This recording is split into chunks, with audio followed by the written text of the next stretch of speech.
வச்சிருக்கிற salary plant பாருங்க. Beetroot, இது வந்து கேல். இலைகளை மட்டும் வச்சு நான் இன்றைக்கி ஒரு அருமையான ஃப்ரைட் ரைஸ் உங்களுக்கு செய்து காட்ட போகிறேன். இது ரொம்ப ஹெல்த்தியானது. அது மட்டும் இல்லை, திஸ் இஸ் ஆர்கானிக், என்ன வீட்டில் விளைஞ்சது. இதுக்கு ஃப்ளேவருக்காக கொஞ்சம் ஃபெனல், அதாவது பெருஞ்சீரகம் பாருங்கள், சின்ன செடி, அதாவது அந்த விதைகள் விழுந்து அது முளைச்சிருக்கு. இது பாருங்கள் எவ்வளோ பெருசாக வளர்ந்துருக்குன்னு பாருங்கள். இல்லை இது பூ, இது மொட்டு, இந்த மொட்டு வந்து பூவாகி அப்புறம் வந்து அதில் பெருஞ்சீரகம் வரும்.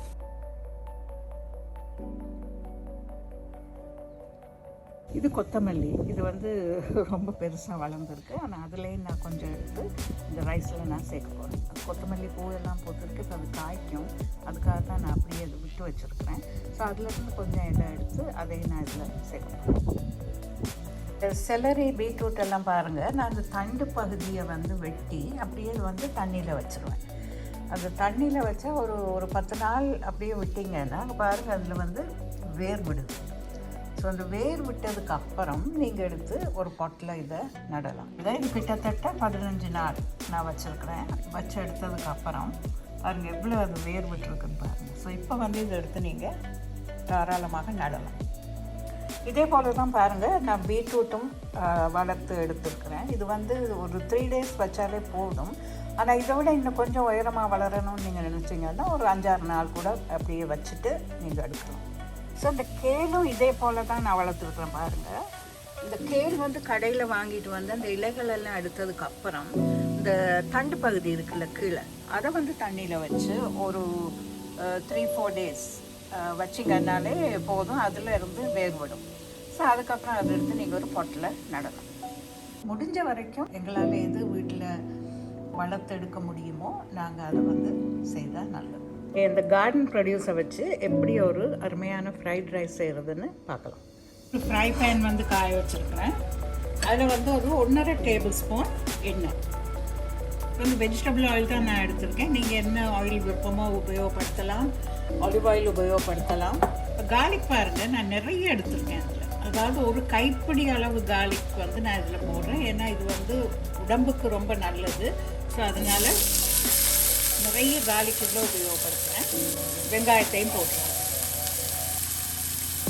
வெங்காயம் வந்து ஒரு பெரிய வெங்காயத்தில் பாதி, கொஞ்சம் ஸ்லோ ஃபயர்லேயே இதை வதக்கலாம். கார்லிக் வதங்குறப்பவே அதுக்கு தேவையான உப்பு கொஞ்சம் நான் சேர்த்துக்கிறேன். இப்போ கார்லிக் பாருங்கள் ஓரளவு பொரிஞ்சு வந்துருக்கு. ரொம்பவும் பொரிய விட்டுறாதீங்க, கறி போயிடும்.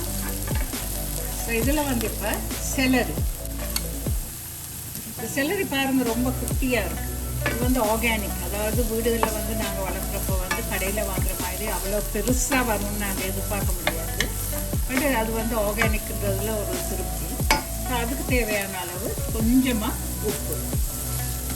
இதெல்லாம் ரொம்ப வதங்கணுன்ற அவசியம் கிடையாது. ஸோ செலரி வதங்கிட்டு இருக்கிறப்பவே பீட்ரூட், இந்த பீட்ரூட்டில் கூட இந்த தண்டு பகுதியை முதல்ல போட்டுக்கலாம்.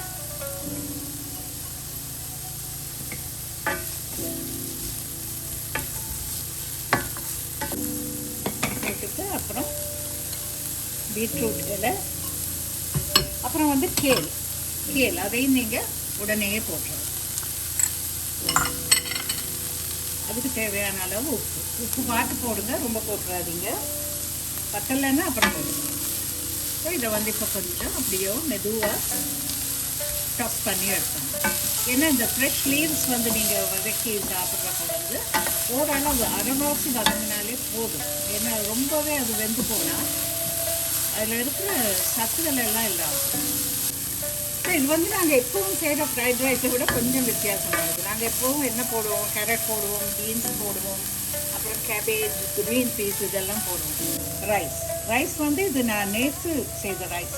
எப்போவுமே ஃப்ரைட் ரைஸுக்கு வந்து ஒரு நாள் பழைய ரைஸ் வந்து நீங்கள் உபயோகப்படுத்தினா அந்த ஃப்ரைட் ரைஸுடைய டெக்ஸ்டர் வந்து நல்லாயிருக்கும். ஸோ இது பாஸ்மதி ரைஸ், அதை போட்டுடலாம்.